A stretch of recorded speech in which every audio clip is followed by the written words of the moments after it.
안녕하세요. 박선입니다.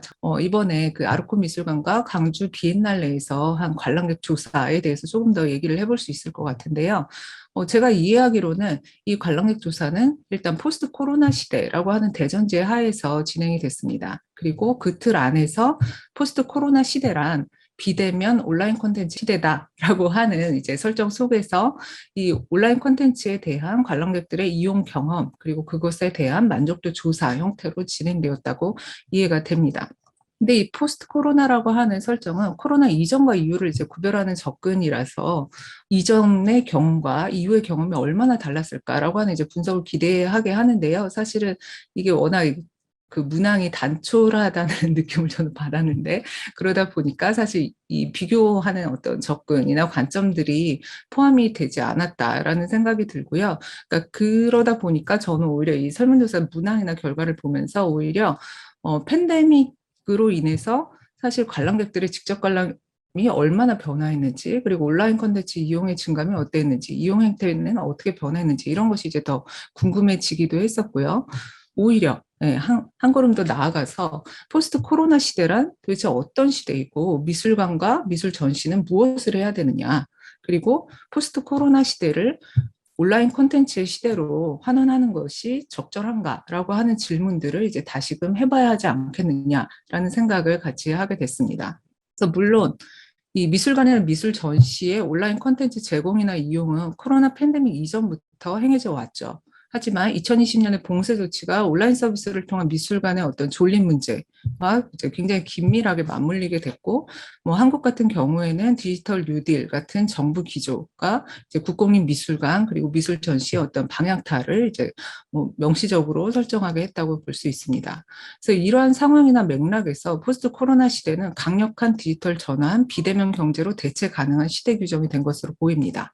그리고 관람객의 미술관 및 미술 전시 경험 역시도 각종 온라인 서비스의 이용률, 만족도 지표로 수령 가능한 것으로 이제 인식이 되게 되었는데요. 그러다 보니까 미술관이나 미술 전시가 뭐 이른바 주목 경제, 구독 경제의 가용 자원이자 아이템으로 적응해 가고 있는 듯한 경향들이 이제 이전에 비해서 훨씬 더 이제 뚜렷하게 보이고 있다라는 인상을 받습니다. 특히나 이제 최근에 이제 여러 분들을 만나다 보면은 온라인 전시, 오프라인 전시라고 하는 표현을 이제 종종 쓰게 되는데요. 이 용어는 기존 미술관의 존재 방식에 입각해 봤을 때 주객 전도가 아닌가라고 하는 생각이 들 정도로 그러니까 미술관이나 미술 전시가 지금 현재 어떠한 변화의 압력하에 있는지 이제 다시금 생각해 보게 하는 이제 그러한 용어 사용의 어떤 일상화를 이제 체감하게 해주는 것 같다라는 생각도 같이 해보게 됩니다. 그래서 한마디로 이제 팬데믹이 디지털 경제로의 전환을 이제 가속화시키는 절호의 기회가 되었고, 이 속도의 압력이 변화의 흐름을 빠르게 따라잡을 것을 이제 미술관에도 이제 강제하고 있는 상황이라고 볼 수 있을 텐데요.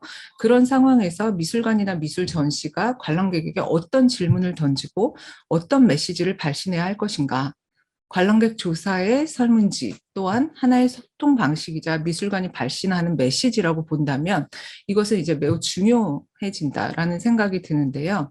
그래서 통상의 관람객 연구나 설문조사가 뭐 경영학적인 소비자 행태조사 방식의 틀이나 문항을 빌어서 이루어지고 있는데요. 이러한 상황은 미술관이 디지털 경제 또는 디지털 사회와 어떤 관계를 맺고 있는지 또 관람객을 어떻게 인식하고 어떤 관계를 맺고자 하는지를 관람객 그 설문지에 응답하는 관람객들이죠. 이 관람객들에게도 충분히 짐작하게 해주는 중요한 메시지다라고 생각이 듭니다. 그래서 뭐 그것을 다시 구체적으로 얘기를 해보면 미술관이 기업 경영이나 마케팅의 논리를 채택함으로써 이 기업 경영과 미술관 운영 자체의 경계가 굉장히 모호해지고 있다. 그리고 미술관이 의식적 또는 무의식적으로 이런 기업 정체성을 자기화하고 있다.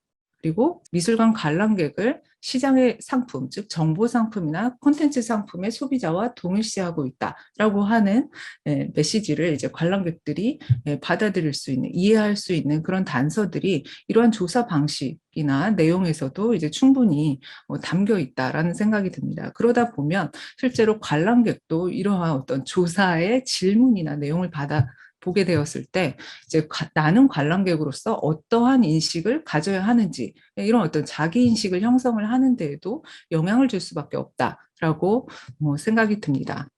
네, 그런 차원에서 생각해 봐야 될 지점은 저는 이제 관람객 주권이라고 하는 것이 실제로 이제 1990년대 이후에 하나의 중요한 어떤 경향, 연구의 관심이라고 했었다면 관람객 조사의 질문 역시도 이런 차원에서 좀 다르게 상상이 되어야 하지 않을까라는 것입니다. 그것은 포스트 코로나 시대에 관해서 사회적으로 특히 이제 한국적인 상황에 저희가 굉장히 익숙하기 때문에 그거에 입각해서 생각을 해보더라도 굉장히 획일화된 진단이나 전망이 만연한데요. 이거에 대해서 미술관의 기대되는 가치와 역할은 무엇인지, 그리고 그것에 부응하는 미술관의 활동이나 소통 방식은 어떤 것이어야 하는지를 사실은 관람객에게도 질문을 볼 수 있고 그래야 한다는 것이죠. 그리고 이러한 어떤 이 조사라고 하는 방법론을 매개로 한 소통과 대화의 통로를 어떻게 만들어 갈 것이며 향후에 미술관이 어떠한 변화의 근거로 삼을 수 있는지라고 하는 부분들이 이런 어떤 조사의 질문들을 이제 구성을 하는 데에 조금 더 적극적으로 상상이 됐으면 좋겠다라는 생각을 해보게 됐습니다.